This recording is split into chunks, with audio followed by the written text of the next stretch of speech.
Hello, my name is Tyler Daly, and I'm accompanied by my Group 7 teammates, Laura, Candace, Darina, and Corey. And first off, we want to say thank you for Toyota for this awesome opportunity we've had to participate in this case study. But let's get into it. So, today we're going to be talking about leasing versus financing and which route is the best for our client. Let's start by giving a quick overview of what we'll cover today. We'll begin with the scenario overview. We'll look at leasing and financing, exploring the pros and cons of each option. We'll also talk about car choice, considering which model best fits our client's needs and budgets. Then we'll discuss maintainability, focusing on long term upkeep and cost efficiency. Let's get started. Scenario overview. This shows a real life scenario about a young married couple in Alabama who lost their car in a recent accident. They urgently need a replacement to continue commuting to work and take care of their sick pet. Their combined annual income is $95,000, which breaks down to $7,916 per month. Subtracting federal and state taxes of $1,450 leaves us with less to work with. After $1,800 in core living expenses, their net take-home pay is $4,660. Comfortably calculate towards costs related to a new car, such as a loan payment, insurance, fuel, and maintenance.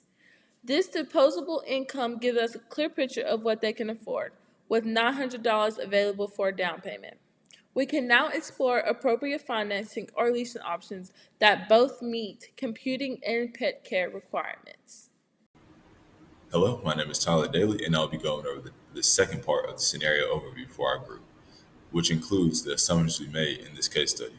So, for the first assumption, we assumed that our client was an Alabama resident, which is very important because that puts them under certain tax codes and certain tax laws on the state level, which would be different in another state. For example, some states do not have a sales tax, but Alabama actually has a 2% sales tax on vehicles.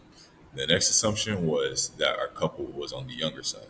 And that is important because they have more upward mobility and more career advancement in their future.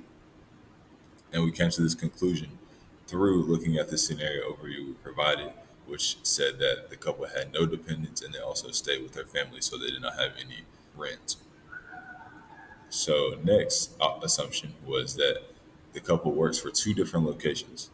This is very important because this helps calculate the mileage or really just get a better rough estimate of the mileage because leasing, as we both know, comes with certain limits and certain rules, which includes a mileage limit. And that could fairly affect our decision on whether we were going to choose a lease or financing. So, continuing on with leasing and financing, let's get into the definitions. Leasing is a contract where you pay to use a vehicle for a certain period of time, usually 2 to 3 years, and you do not own the car whenever you're leasing the car. You're simply paying for the amount of depreciation over that lease term. On the other hand, financing, you do own the car, but you're paying for the whole value of the car. So, one is a very long term view, while one is short term, being leasing, and long term, being financing. When a customer chooses financing, they are paying for the full value of the vehicle, which means the monthly payments are usually higher. However, in the long term, financials save money because once the loan is complete, the customer becomes the full owner of the car. Financing is also more flexible with people with poor credit, and it's ideal for those who plan to keep their vehicle for many years. Another advantage is that the customers build equity over time and has no monthly restriction to worry about. In contrast, when a customer chooses leasing, they are only paying for the depreciation of the vehicle during this time, so there is no ownership at the end. Leasing uses a money factor, which often results in higher interest rates. It's a short-term option, usually between 24 and 36 months, and it requires a higher credit score to qualify.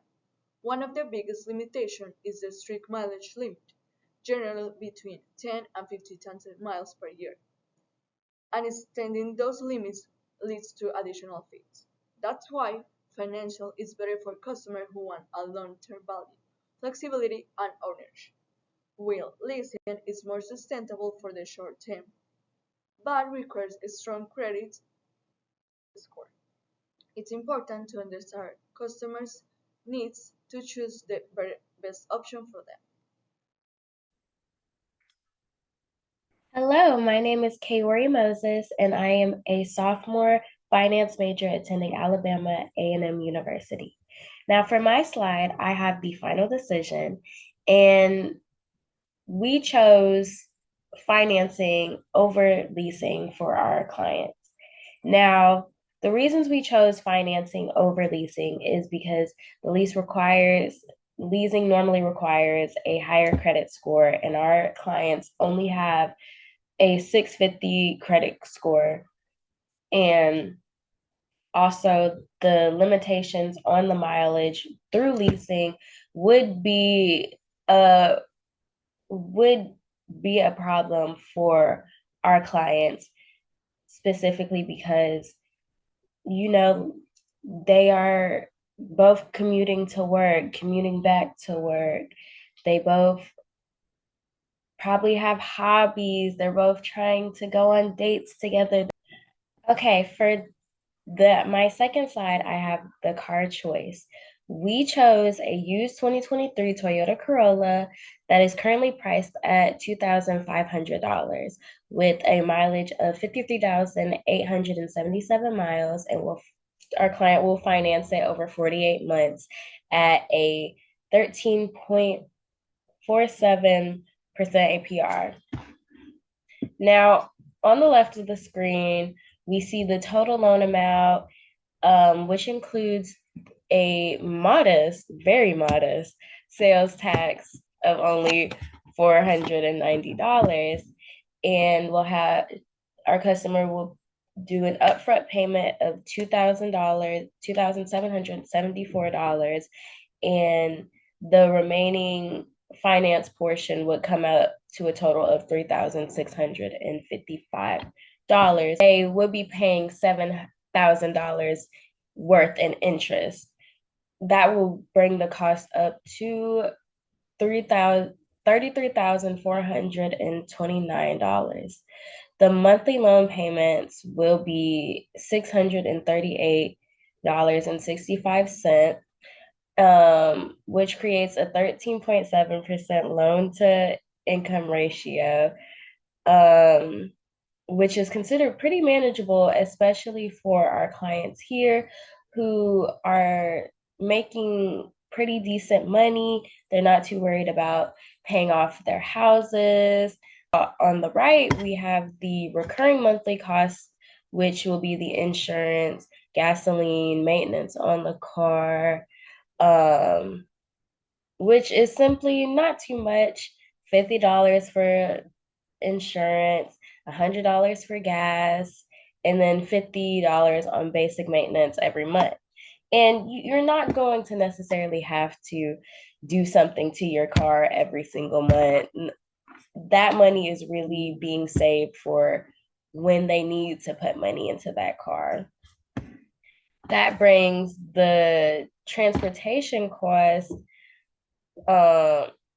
up to $834.65, which is an 18% car to income ratio, which is very well within the guidelines of what they can afford. Good evening, everyone. My name is Doreen Cooley. I currently go to Alabama A&M University. I major in business administration with a concentration in international business. I am currently a junior, and I'm from a town called Carrollton, Georgia. Okay, the reason why we chose this car is because it's reliable and it lasts long. Corollas are known to run well over 200K miles with no major issues. That's one plus. It's affordable. The lower monthly payments compared to other cars in its class. Okay, it's great on gas. Nobody wants to just go spend money on gas every day. So it saves money with gas. Good for the daily driving because they have to drive back and forth through it. It's a plus. The total holds value well, so they won't lose money fast.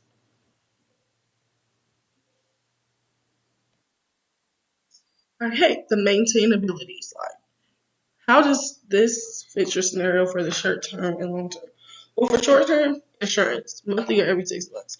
There are young couples that are staying at home with their parents, so insurance is pretty high for younger people, unless they get only coverage with their parents. That in there it didn't say all that, so we're not gonna assume that's what happens. Okay, the regular maintenance, brakes, tires, oils, changes, extra, because you never know what can happen to your car. Like you never know what the next day holds. But with a Toyota Corolla, they're cheaper to repair. They're cheaper to fix. Gas, as we stated in the previous example, they have to travel a lot. So you do not want a car that's going to burn gas, burn gas, burn gas. Like, you don't want to fill up your tank every day. That's just doing too much. The monthly car note, because you have to pay the car note monthly, like, or they can come take the car. So they're going to pay their monthly car note. The registration plus tag, you only got to pay that once. Like, well, no, you got to buy your, you got to pay that like every couple months or so. Okay. But the long term, okay, ownership is going to be your car. It's going to be their car. So they're going to, okay, it's going to increase their income because they're traveling to work. So they still have a job. The warranty will run out because, if you have the car for so long, the warranty runs out every time. Unless you buy an extended warranty, but in this case, it didn't state that we're going to buy an extended warranty. So we didn't put that in there. Okay, is this the best case scenario and why? Yes, this is the best case scenario because it fits their budget, it fits their lifestyle, and it will help them in the long run because they don't have a car. So they have to get a car and they're going to lease the car.